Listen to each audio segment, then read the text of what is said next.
Bom, a gente já vinha se preparando para a entrada da influenza no país, sei lá. Eu tô aqui no LFDA há 22 anos. Desde que eu entrei, isso já era uma constante, né? A influenza vai chegar, a gente só não sabia como.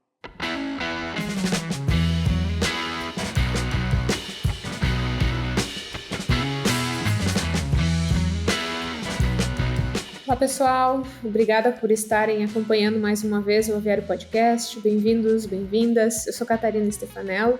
É um prazer estar aqui conversando hoje com a doutora Dilmara Reichach.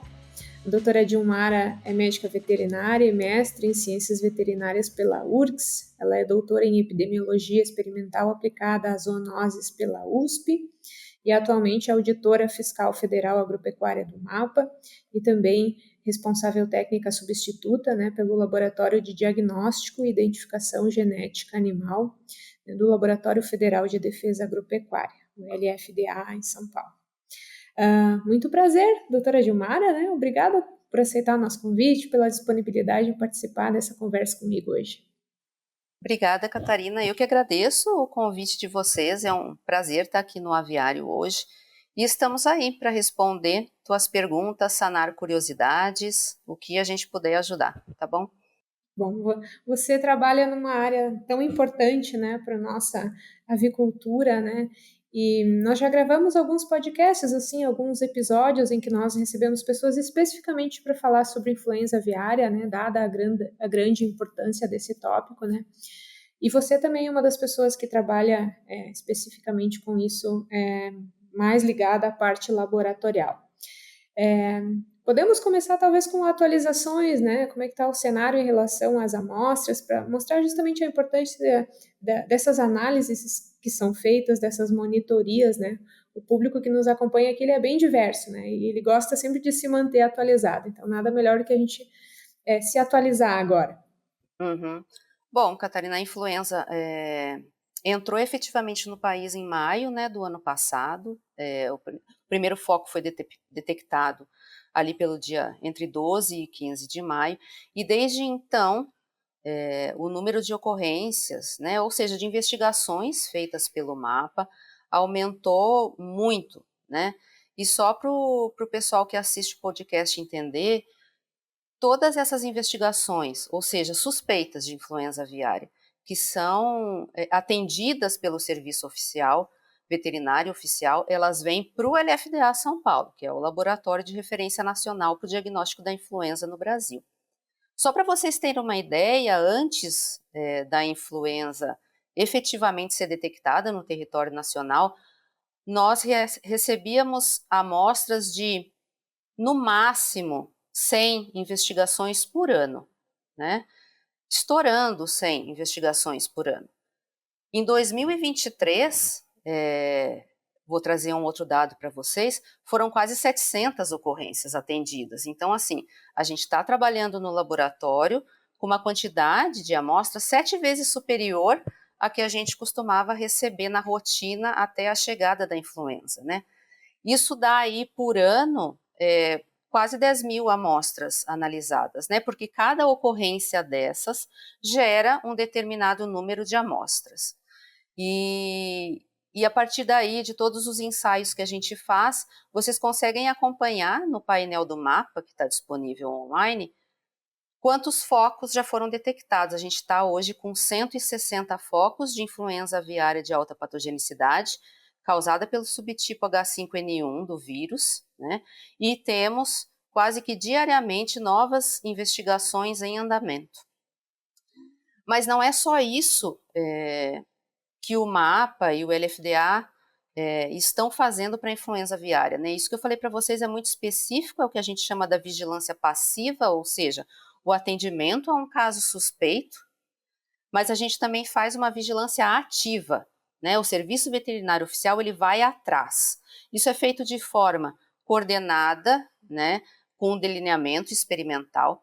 Essa vigilância ativa, ela tem ciclos anuais, a gente está agora no ciclo 2023-2024, e só de vigilância ativa, que é feito tanto na avicultura comercial como na avicultura de subsistência, a gente já está na casa aí de quase 7 mil amostras analisadas, sendo que em 2023, somando tudo que foi processado no LFDA São Paulo e no LFDA Rio Grande do Sul, que nos ajuda com parte dessas análises, a gente teve mais de 40 mil amostras, né, analisadas. Então, vejam que é um volume grande de amostra processada por ano e que impacta, né, na rotina do laboratório e até no comércio, né? Na hora que a gente libera esses resultados, os nossos parceiros comerciais estão lá de olho no painel do mapa para saber onde estão as ocorrências, em que estado que tem caso suspeito, se já saiu o resultado, porque os importadores de carne de frango se importam com isso, eles querem saber. Então, aquele painel é muito importante para a transparência, né, dos nossos dados. Imagine ter à disposição uma solução que combine rapidez e interpretação personalizada para gerenciar os riscos das micotoxinas em sua empresa? A Pegasus Science é a resposta.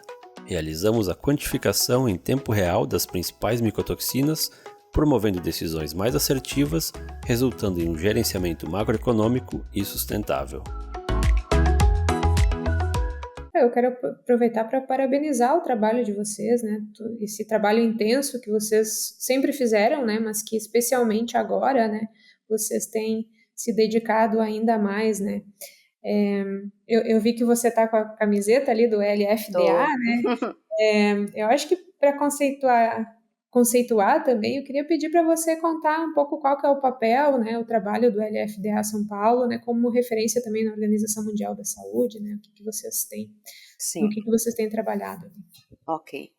Bom, o LFDA São Paulo é um dos LFDAs, né, no total a rede LFDA consiste de 6 laboratórios, e o nosso aqui em Campinas, a área de diagnóstico animal, ela é dedicada ao diagnóstico de doenças das aves. Aí, mas qualquer doença de aves? Não, apenas aquelas que estão contempladas no Programa Nacional de Sanidade Avícola do MAPA. Então, o nosso laboratório faz diagnóstico oficial da influenza aviária, da doença de Newcastle, das salmoneloses aviárias e das micoplasmoses aviárias. O nosso laboratório surgiu na década de 80, não com esse nome, né? Não era sequer LFDA, o nome do próprio laboratório foi mudando ao longo do tempo, mas a área específica, né, voltada para a sanidade avícola, ela surgiu na década de 80 e por uma necessidade muito básica de fazer o controle do material genético avícola que era importado pelo Brasil, né? Nós sempre fomos dependentes, né, dessa importação de material genético avícola e por causa dos casos de influenza em Newcastle na América do Norte, que já tinham naquela ocasião, surgiu essa necessidade do mapa controlar o que a gente estava importando, para assegurar que não estavam entrando essas doenças no país. Então esse foi o propósito. E por que foi em Campinas? Porque é perto de Viracopos e as importações sempre chegaram e chegam até hoje, né, de material genético avícola por Viracopos. Então essa proximidade com o aeroporto, né, facilitava a logística e a unidade surgiu. Pois bem, a unidade começou então na década de 80, fazendo ali o beabá, né, o arroz com feijão, e conforme a avicultura nacional foi crescendo, novas demandas foram surgindo para atender esse aumento, né, da produção avícola nacional também. E foram sendo implementadas novas tecnologias, novas metodologias, né, para fazer o diagnóstico cada vez mais rápido e mais preciso dessas doenças que são de interesse para o Ministério da Agricultura. Lá pela década de 90, né, surgiu a necessidade, por exemplo, de nós termos um laboratório com nível de biossegurança para poder manipular amostras suspeitas de Newcastle. Então, em 95, a gente inaugurou o primeiro laboratório aqui, biosseguro, né, para manipular essas amostras suspeitas. E a avicultura continuou crescendo e a necessidade de continuar crescendo com o laboratório também. E aí a gente chega naquela fase em que as metodologias de biologia molecular, né, passam a ser as grandes estrelas, né, nos laboratórios, principalmente nos laboratórios fora do país.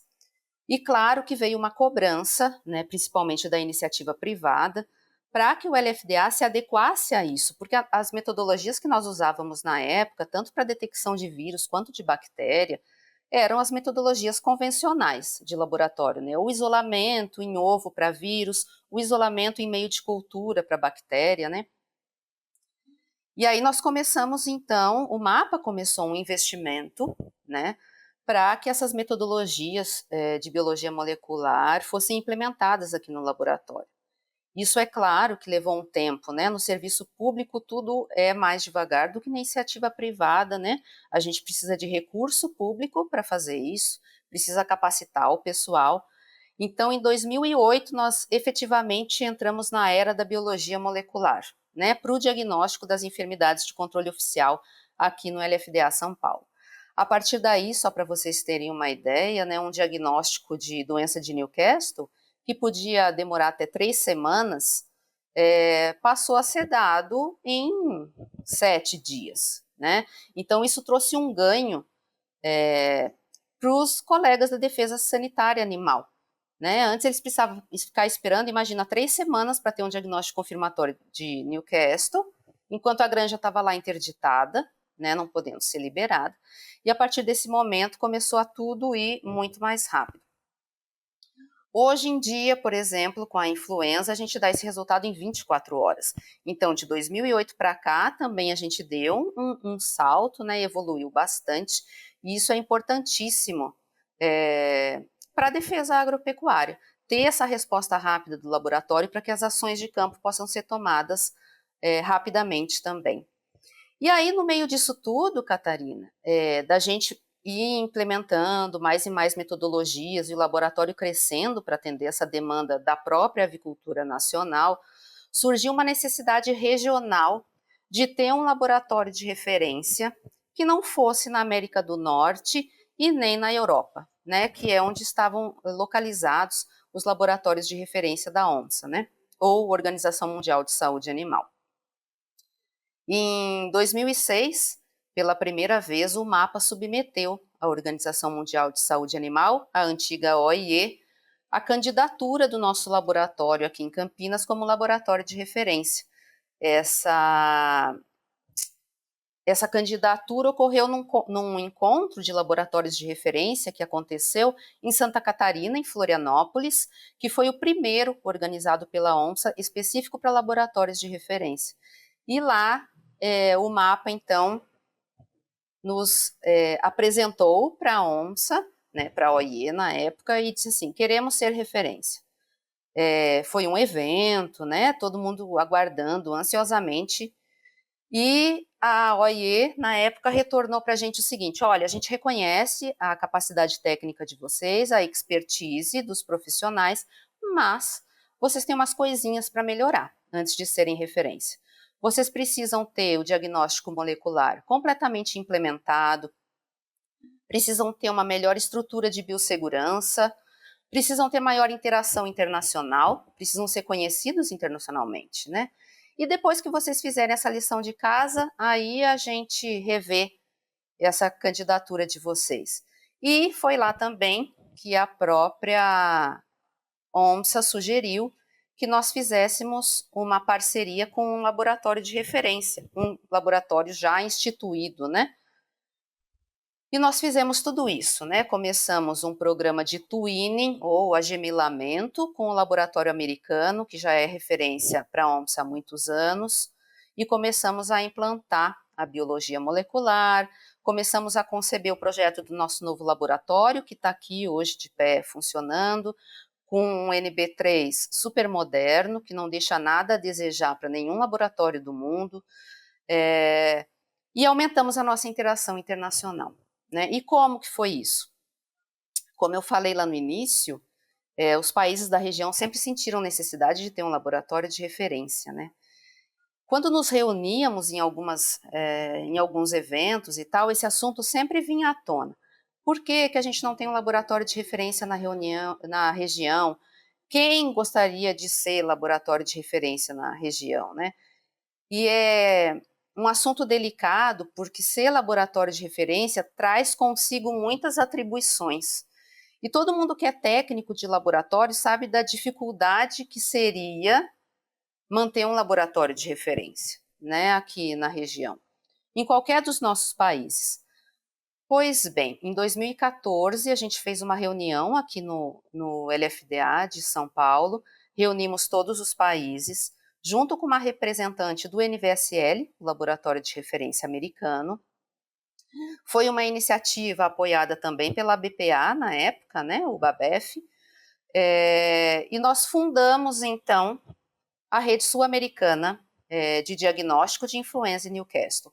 Essa rede é constituída pelos laboratórios oficiais de diagnóstico de influenza em Newcastle de 9 países da região, e o LFDA, a partir do momento que ele foi reconhecido como laboratório de referência da Organização Mundial de Saúde Animal, ele passou também a ser o coordenador dessa rede, né?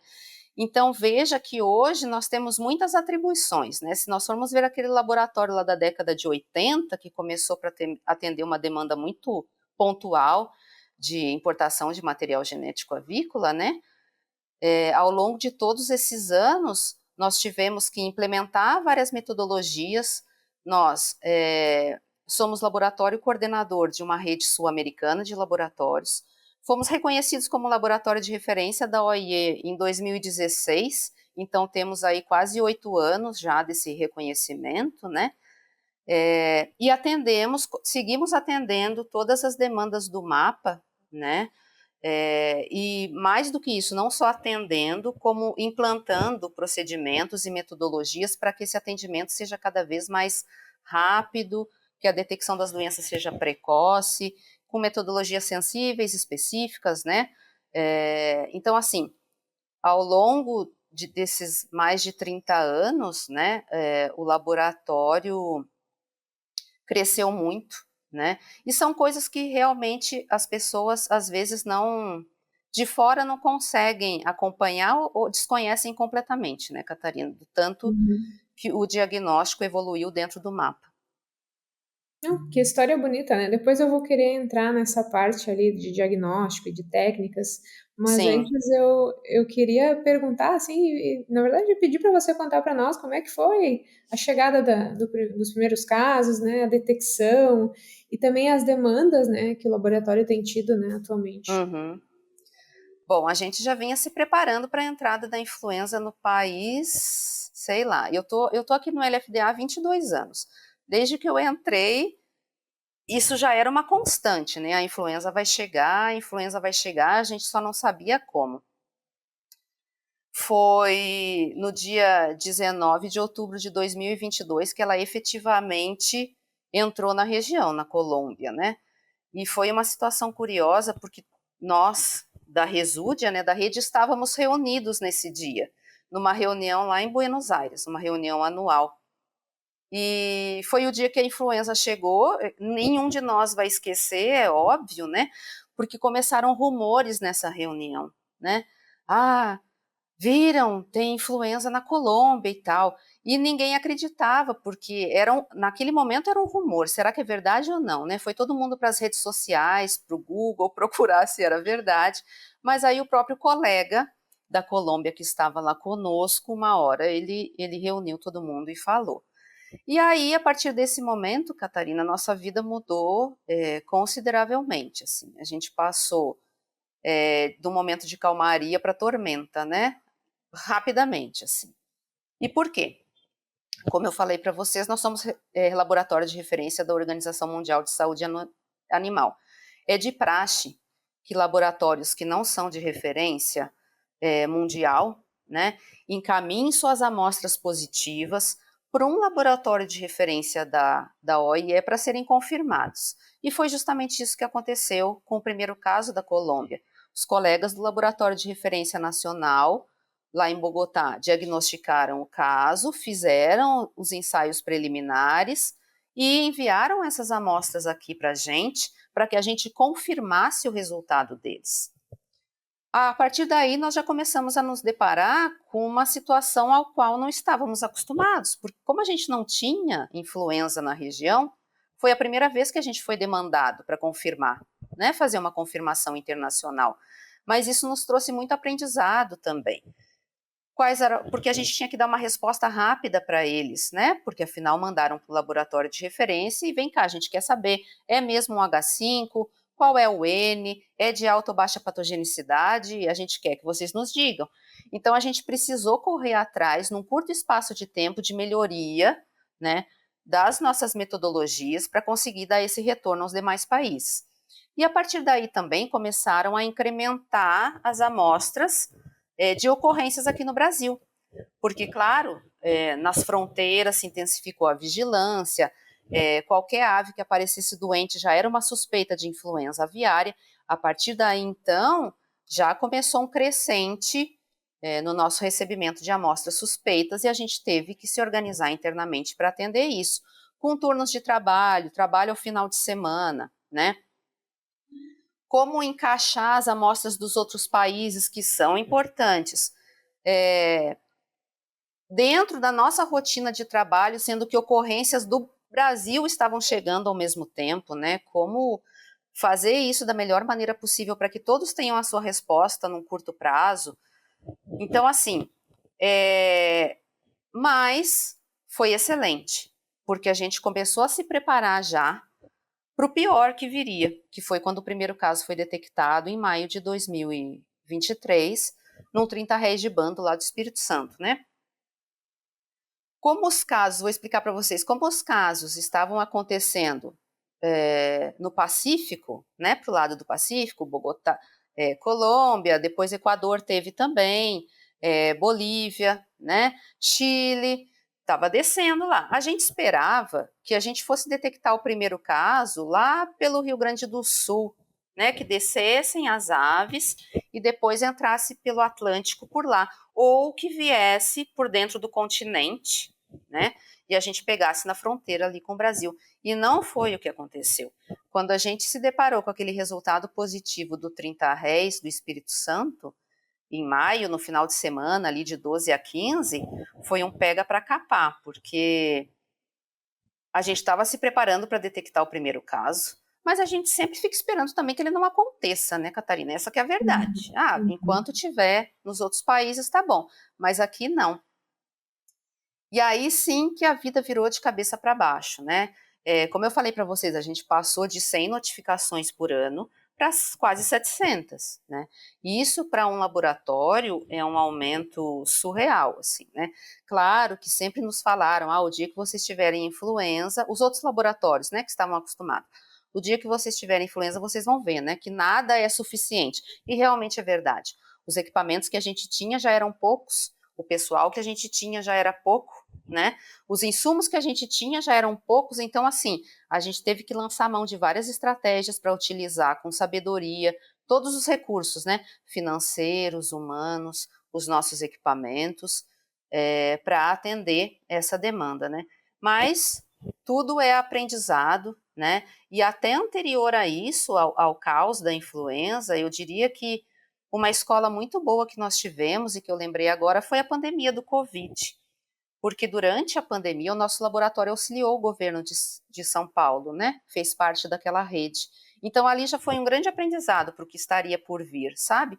Um quantitativo enorme de amostras e tendo que dar uma resposta rápida. Então, Catarina, hoje a gente está nessa fase. Agora, claro, o número de casos diminuiu, né? Mas a gente já está se preparando para uma próxima temporada, quem sabe, né? A gente ainda está detectando, né? A gente teve uns 45 dias sem detecção de influenza, agora no final de 2023, início de 2024, mas já começaram a pipocar casos em silvestres de novo. Felizmente, né, mantivemos em silvestres apenas, só 3 casos em avicultura de subsistência e nenhum registro em avicultura comercial, o que é um grande ganho, né, para todos nós. Exato, aí que eu também queria chegar, né, mais uma vez ressaltar o importante trabalho, né, em biosseguridade, na monitoria, Sim. prevenção, né, feito por todas as nossas agroindústrias, cooperativas, empresas, técnicos, pessoas envolvidas, Ministério da Agricultura, né, para que a influenza não chegue nos nossos plantéis comerciais e para que nós sigamos livres. Mas é um trabalho árduo e que tem que continuar, né? Não acabou, a influenza está aqui agora, né? Historicamente, a gente consegue perceber que uma vez que ela entra no país, ela permanece. Então, assim, vamos incrementar as medidas, né, de prevenção, porque são necessárias. A gente segurou até agora com esforço conjunto, né, todos estamos de parabéns, eu acho, por isso. É reconhecido, né, pelos nossos parceiros comerciais, mas também estão todos de olho na gente. Então, assim, é importantíssimo, né, manter esse alerta, né, mantermos todos o alerta.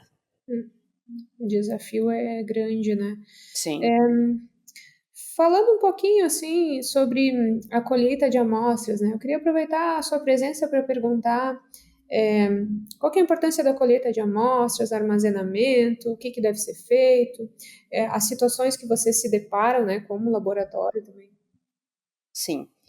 Olha, Catarina, esse é um assunto que para quem trabalha com diagnóstico laboratorial, a amostra é tudo, né? A gente não faz diagnóstico sem uma amostra. Então, a coleta da amostra, o armazenamento, o envio para o laboratório são etapas importantíssimas do processo e muitas vezes negligenciada, né? Porque algumas pessoas, eu acho que talvez encarem assim, eu vou coletar aqui o que eu conseguir coletar, o que der para fazer, tá bom, o laboratório vai conseguir fazer alguma coisa. Isso não é verdade, né? Para o laboratório dar um resultado confiável para o serviço veterinário oficial, ele precisa de uma amostra de boa qualidade. Não existe diagnóstico confiável, seguro, sem uma amostra de boa qualidade. Então, assim, a gente vem trabalhando há muitos anos com esta questão da coleta de amostras, né, pelo Serviço Veterinário Oficial, porque é importante falar isso agora, né? Os laboratórios federais de defesa agropecuária, eles só recebem amostras encaminhadas pelo Serviço Veterinário Oficial. O dono da granja, o proprietário de uma subsistência, ele não pode encaminhar a amostra diretamente para nós, né? Ele tem que notificar o Serviço Veterinário Oficial e aí sim essa amostra vai ser lá coletada e encaminhada. Então, o trabalho que a gente faz é focado no Serviço Veterinário Oficial. E tem várias medidas que a gente sempre preconiza, né? Utilizar o material adequado para coleta de amostras, né? Por exemplo, para a influenza em Newcastle, os swabs de cloaca e traqueia são um excelente material de eleição. Então eu vou ali e coleto com qualquer swab. Posso comprar o swab mais baratinho, de algodão com haste de madeira. Eu mando isso para o laboratório sem meio, e o laboratório vai chegar lá, vai fazer mágica ou milagre e vai me dar um retorno. Não, não vai, né? A gente precisa que seja colhido com um swab adequado, um swab sintético com a haste de plástico. Por quê? Porque o swab de algodão com haste de madeira possui substâncias ali que são inerentes ao processo de fabricação do swab, que acabam inativando os agentes que a gente está pesquisando, né? Então prejudicam as técnicas que a gente vai realizar no laboratório. Então, sempre focar nisso, né? Usar o melhor material para colheita, colocar os swabs em meio de transporte, não colocar meia dúzia de swab em 1 litro de meio, porque isso não serve, né? Ter a proporção adequada. No momento que estiver fazendo uma necrópsia, fazer a necrópsia a campo da forma mais asséptica possível, né? Coletar o material, pequenos fragmentos, colocar, acondicionar isso, identificar. Às vezes as pessoas acham que não precisa identificar, e aí chega no laboratório uma amostra que a gente não consegue identificar do que é. Mas o que é isso? É um pulmão ou é um fígado, né? A gente precisa saber exatamente do que se trata. E aí, Catarina, ao longo dos anos, a gente vem investindo muito nisso, inclusive com um manual de coleta. Existe um manual de coleta para o PNSA no site do MAPA, lá dentro da parte específica do Programa Nacional de Sanidade Avícola, e ali tem todas as recomendações, que material usar, como coletar, né? Existem vídeos, né? Até como se paramentar para atender um caso suspeito de influenza, por exemplo, né? Tudo isso faz parte do processo, tudo é importante, né? A gente está trabalhando com uma doença zoonótica, então não se pode minimizar, não é nem minimizar, não se pode negligenciar os riscos, né? Os riscos estão aí. E, de novo, tomar os cuidados, coletar melhor a amostra possível e encaminhar para o laboratório adequadamente. Cadeia de frio, importantíssimo, né? Não adianta a amostra chegar quente no laboratório, que ela é descartada, né? A gente descarta, a gente sabe do trabalho que dá para coletar, o quanto que os colegas às vezes enfrentam de dificuldade para ir até uma propriedade fazer uma coleta abaixo de sol ou de chuva, né? Expostos a todo tipo de intempérie, mas o laboratório não pode garantir que está dando um bom resultado se não tiver uma amostra adequada, né? E aí, nisso, tu perguntaste sobre, com que tipo de coisa que a gente se depara, né? Infinitas, assim, é até engraçado, dava para escrever um livro das coisas engraçadas que a gente já recebeu no laboratório, né? Desde amostras armazenadas dentro de um pote de açaí congelado para manter a temperatura, não é? O propósito foi cumprido, né? Porque se botou a amostra com um pote de açaí, perfeito, ela chegou geladinha, mas, gente, não dá para mandar a amostra com um pote de açaí para o laboratório, né? E as inadequações mais comuns que a gente recebe são temperatura inadequada, né? O Brasil tem realmente um tamanho enorme, então uma amostra que vem do norte, do nordeste, ela tem que vir com uma carga adicional de gelo para que isso se mantenha, né? E às vezes isso não acontece. Soro, né, com lipemia, com hemólise, tudo isso a gente descarta no laboratório. Uhum. Bom, doutora Gilmara, nos encaminhando, né, mais para o final, para aquele pessoal que gosta de laboratório, né, você já falou um pouco das técnicas, né, então eu queria aproveitar para perguntar um pouco, né, dessas técnicas de diagnóstico laboratorial, né, especialmente para influenza. Sim. Assim, eu vou tentar explicar para vocês rapidamente como que é o algoritmo que a gente usa no laboratório, porque aí a gente vai abordando todas as técnicas. Uma vez que o LFDA recebe uma amostra, vou falar de uma amostra suspeita para influenza ou para Newcastle, tá bem? Já que o tema do podcast é influenza aviária. O laboratório recebeu amostras suspeitas de influenza aviária.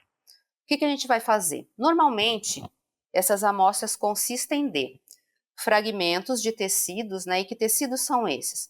Tecidos do sistema nervoso, do sistema digestório e do sistema respiratório das aves.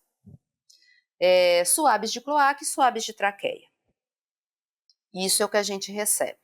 Chegando no laboratório, a gente vai precisar fazer um preparo dessas amostras para que então elas sejam submetidas aos ensaios, às provas de laboratório propriamente ditas, né? Os tecidos, por exemplo, eles precisam ser macerados, tratados com antibiótico, né? E a partir daí, desse tratamento que a gente faz, a gente consegue tanto inocular essas amostras em ovo embrionado de galinhas SPF, né? Se a gente quiser isolar o vírus que está ali, se a gente precisar isolar o vírus que está naquela amostra, quanto a gente consegue encaminhar essa amostra para a biologia molecular. Biologia molecular. E o que faz na biologia molecular? A gente amplifica o RNA, né, específico do vírus da influenza aviária ou da doença de Newcastle. Então, a gente pega aquela amostra lá de campo que já foi pré-processada, a gente extrai o RNA que está lá presente na amostra ou não, né? Aplica primers e sondas específicos, não vou entrar em mérito aqui dos oligonucleotídeos, mas enfim, a gente faz múltiplas cópias daquele ácido nucleico viral e consegue ver isso na tela do computador, a quantidade de cópias aumentando, e com isso a gente vê que, ok, temos o vírus da influenza ali, ou temos o vírus de Newcastle, né, e ele está em pequena quantidade ou em grande quantidade, por assim dizer. Ok, temos influenza. E agora, que influenza é? Porque a gente pode ter até 16 subtipos de influenza numa amostra coletada de uma ave, né? Principalmente se for uma ave silvestre. A partir daí, então, a gente vai fazer os PCRs que são específicos para os subtipos, para H5 e para H7, que são os mais comuns, né? Por serem de alta patogenicidade, e a gente também procura o subtipo H9, que pode causar problemas em aves e também é zoonótico, né? Então, a gente, de um PCR ali positivinho para influenza A, a gente faz outros 3, no mínimo. Deu positivo para H5, que é o que tem acontecido, né? Nos casos que a gente encontra, a gente vai fazer mais provas, mais PCRs. Uma específica para o N1, para saber se é H5N1 o vírus, e uma específica para o clado 2344, que é o clado que está circulando na região. Então, ao final aí desses testes, o screening, que é o influenza A, e desses testes complementares, o laboratório já consegue dizer para o Serviço Veterinário Oficial: temos influenza, é uma influenza H5N1 clado 2344. Como esse clado tem vírus de alta patogenicidade, a gente já tem aí um indicativo, né, de que se trata de um vírus de alta patogenicidade. Mas a gente só vai confirmar a alta patogenicidade dele sequenciando.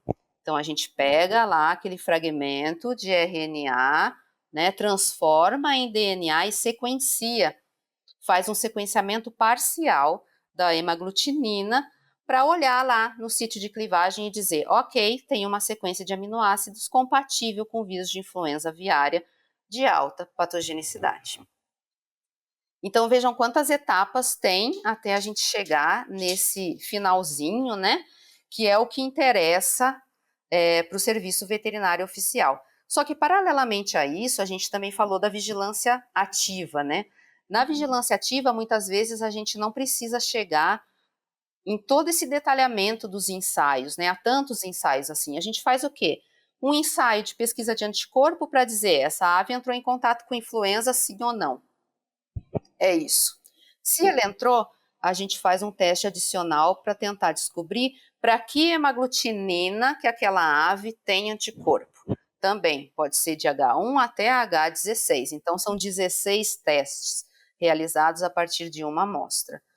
E a partir dos PCRs e a partir dos swabs, de traqueia e cloaca, que são coletados na vigilância ativa, a gente faz os PCRs. Normalmente, como é uma amostra que não é de suspeita, né, que é só uma investigação, um monitoramento, essas amostras já são negativas nos PCRs de triagem, tanto para influenza quanto para Newcastle. Então, é mais simples o diagnóstico do que de um caso provável, né, que pode chegar até o isolamento.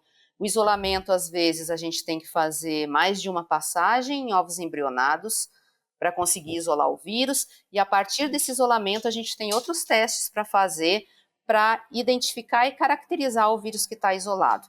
Então, assim, um diagnóstico de influenza completo, se nós precisarmos lançar mão de todas as metodologias necessárias, né, se alguma delas falhar e a gente precisar fazer o rol inteiro, pode demorar aí até 2 semanas, às vezes até mais, se nós tivermos que inocular o vírus em aves, por exemplo, para saber se ele é patogênico e não. Porque se o sequenciamento falha, a orientação do manual da ONSA, né, é que seja feito o IVPI, que é um teste de inoculação em vivo, né? A gente precisa inocular o vírus isolado em aves para ver o efeito que ele causa, né? Felizmente, nunca precisamos disso, né? Nesse tempo que eu estou aqui no laboratório, nunca fizemos um IVPI, nunca foi preciso, e que assim seja e continuemos, né? Que a gente consiga solucionar todos os casos apenas com as metodologias de biologia molecular. Uhum. Que bom ouvir tudo isso de vocês. Acho que é um bom conhecimento, né, para ser também divulgado desse trabalho interno de vocês. Bom, doutora Gilmara, obrigada por aceitar o convite, né, por participar conosco, por todas essas explicações, né. Eu gostaria de te agradecer mais uma vez pela tua participação.